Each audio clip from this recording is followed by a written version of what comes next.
All right, so here is kind of my examination screening that I would do for what I suspect someone to have carpal tunnel syndrome. So first, I would palpate some elbow aspects just to make sure that it's not an elbow problem, it's strictly in the wrist.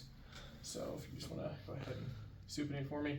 First, feeling for that medial epicondyle, moving my way down towards the common flexor tendon, and a good way I can test this, just have him extend his wrist for that tightness. Moving in towards the supinator or pronator. It's those forearm muscles. And then going to the supinator and then pronator. Yeah. So then going for the biceps tendon, just feeling for that muscle belly, tracing it down. Confirm, go ahead and push in. Yep, you can feel it right there. And then going into the pronator teres, moving my way towards lateral epicondyle, and then going into that common extensor tendon, go ahead and push in. You can feel that tightness. Yep, there she is popping up. And then just moving my way down towards the wrist now that I know that most of the elbow stuff is fine. Going first, radial or the styloid processes. So radial, any pain there? And then ulnar. We can also do the TFCC. So going from that radial, that ulnar styloid into here, just that little fibrocartilage area. Then starting with some of the carpal bones, going from the anatomical snuff box into the scaphoid bone, and then just moving medially following the scaphoid into the lunate, and the pisiform bone, which we know these two form the carpal tunnel, so there might be some tenderness there. Checking for the hypothenar and the thenar eminence. Is any pain there? Not too bad. Okay. Following along the metacarpals, and then to each of the joints, and then the phalanges. And since I'm concerned about a carpal tunnel, I'm going to mainly focus on these for palpation, for any kind of paresthesias or anything like that. There. Okay, so moving into some active range of motion stuff, just again, quick screen for elbows, so bring them up, bring them down. Okay, looking good there. Just from there, we can do a quick MMT, so let me move you. 5 on both sides, push into my hands, and 5 on both sides. And then moving more into wrist extension, if you just want to rest your arm there. And go ahead and bring that wrist up for looking at extension, going along the styloid process, lateral epi, and following that fifth met, we get about 60 degrees. And then if you want to scoot forward a little bit, go ahead and flex it. Same landmarks, we're getting about 80. And then I can just do a quick MMT for those, so bring it up a little bit more, don't let me move you. Any pain there? Okay, I'd say that's a 4+, and then go ahead and don't let me move you. Any pain there? A little bit. So pain with flexion, and then I give that about a 4.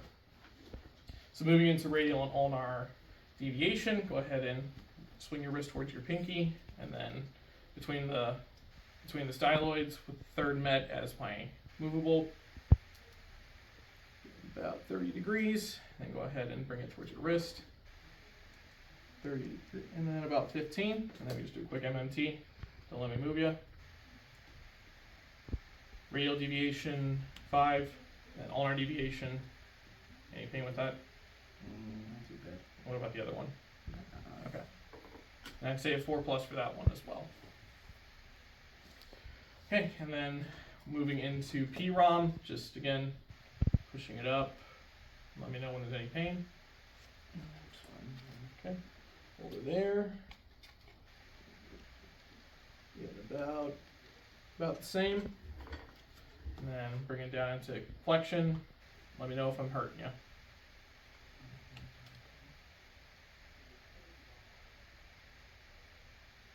You get about 70.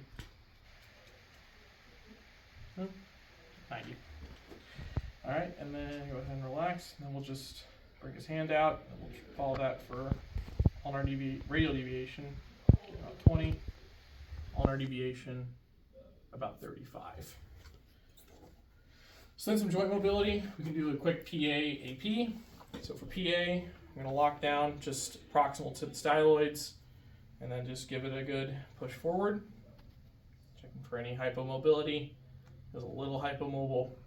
And while I'm here, I'm going to present a quick grade 3 PA mobilization. So large amplitude up to that tissue resistance. So I feel that resistance, back off, push down, back off, push down, back off.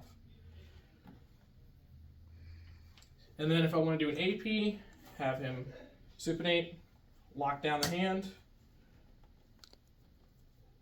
and then just add that AP. Probably better to go from this angle. Yep. And then just AP. AP feels a little hypomobile that way. And then a special test we can do for carpal tunnel in particular for Stenell's. So go ahead. I'm going to tap on your wrist. Just let me know if that reproduces your pain, okay? Okay. Yeah. Okay. Reproduction. So that'll be positive. And then another one's the valence test. So it's a reverse prayer. Go ahead and bring your hands in like this. Does that reproduce that pain you were telling me about? Yeah. Okay. And that'd be a positive valence test. And then some common causes for carpal tunnel. Big one is overuse and prolonged positioning. So a lot of people who are typing, they're in that prolonged position. Could be mostly this, compressing the carpal tunnel. And some ways to correct with that, maybe give them like a wrist cushion to promote them in better positioning. And just trying to work on body modifications while they're in those prolonged positions. And that's my examination for carpal tunnel syndrome.